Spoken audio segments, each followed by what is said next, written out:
Hello everyone, आज के इस वीडियो में हम पढ़ने वाले हैं क्लास 10th बायोलॉजी का बहुत ही इंपॉर्टेंट टॉपिक जो है रुधिर। तो रुधिर किसे कहते हैं, रुधिर का परिभाषा क्या होता है, रुधिर का गुण क्या होता है और कोई यदि व्यक्ति है तो उसके शरीर में कितनी लीटर रुधिर होता है, इसके बारे में हम पूरा डिस्कस करने वाले हैं। मैं आपको विश्वास दिलाता हूँ कि बहुत ही आसानी तरीके से आपको समझ में आएगा। तो चलिए हम देख लेते हैं। तो यहाँ पे हमने सब कुछ लिख दिया है, आप नोट्स में लिखते हुए चलेंगे।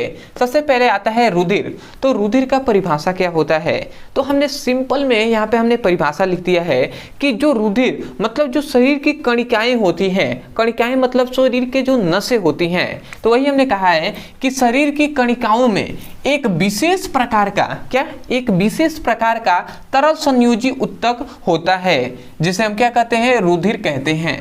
समझ में आया? मतलब तरल संयोजी ऊतक होता है। जो शरीर की कणिकाएं मतलब शरीर में जो नसें होती हैं उसमें क्या होता है, उसमें एक विशेष प्रकार का तरल मतलब क्या हो जाएगा, जो क्या होता है, गीला कर देता है कोई भी चीज़, जैसे कि पानी हो गया, जो तेल हो गया, ये सभी गीले कर देते हैं। जैसे आपका जो खून ही है, जो रुधिर है, वो भी क्या कर देता है, गीला कर देता है। इसलिए कहा गया है एक विशेष प्रकार का तरल संयोजी ऊतक होता है और उसे हम क्या कहते हैं, रुधिर कहते हैं। तो आशा करते हैं आपको समझ में आ गया होगा। अब हम देख लेते हैं कि इसका गुण क्या होता है। तो गुण यहाँ से हमने स्टार्ट कर दिया है। तो सबसे पहला गुण है कि मनुष्यों का रुधिर जो होता है वो कैसा होता है, लाल होता है और जल से कुछ भारी होता है। जल से क्या होता है, कुछ भारी होता है और चिपचिपा होता है। चिपचिपा मतलब समझ रहे हैं ना, आप रुधिर को देखे होंगे, वो क्या करता है, चिपचिपा थोड़ा सा होता है।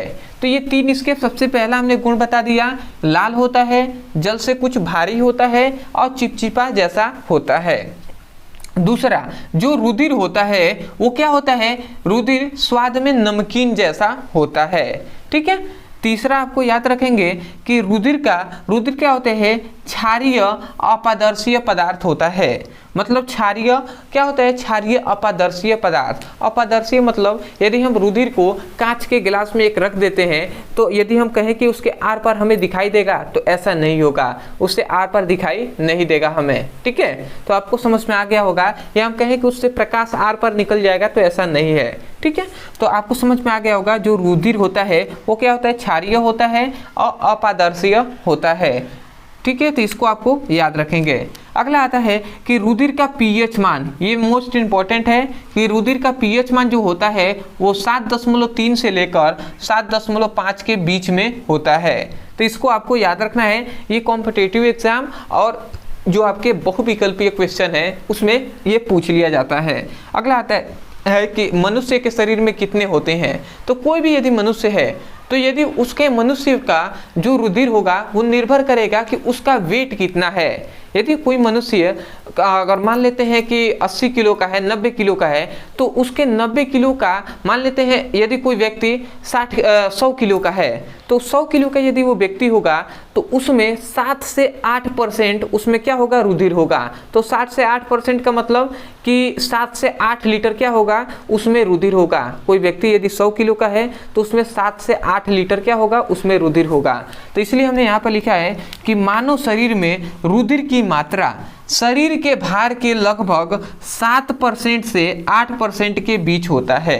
मतलब क्या हमने बताया कि मानव शरीर है तो मानव शरीर में रुधिर की मात्रा शरीर के भार के लगभग 7 से 8% होता है। तो आशा करते हैं आप समझ गए होंगे। मतलब यदि हम एग्जाम्पल से आपको समझाएं तो कोई यदि व्यक्ति है और यदि वो 70 किलो का है तो उसमें कितना हो जाएगा, उसमें यदि रुधिर हम याद करें तो रुधिर उसमें हो जाएगा 5 से 6 लीटर, 5 से 6 लीटर उसमें रुधिर होगा। और यदि कोई व्यक्ति 100 किलो का है तो उसमें रुधिर कितना होगा, 7 से 8 लीटर उसमें रुधिर होगा। तो आशा करते हैं कि रुधिर के बारे में हमने जो भी डेफिनेशन जो भी आपको बताया गया है ये आपको समझ में आ गया होगा।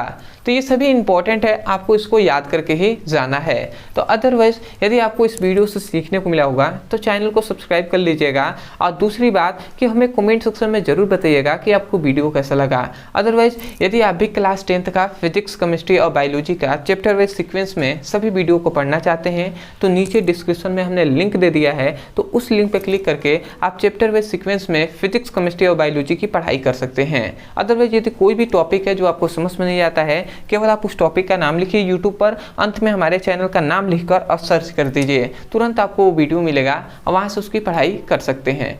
तो चलिए दोस्तों, आज के लिए इतना ही, मिलते एक नए टॉपिक के साथ, तब तक के लिए धन्यवाद। जय हिंद, जय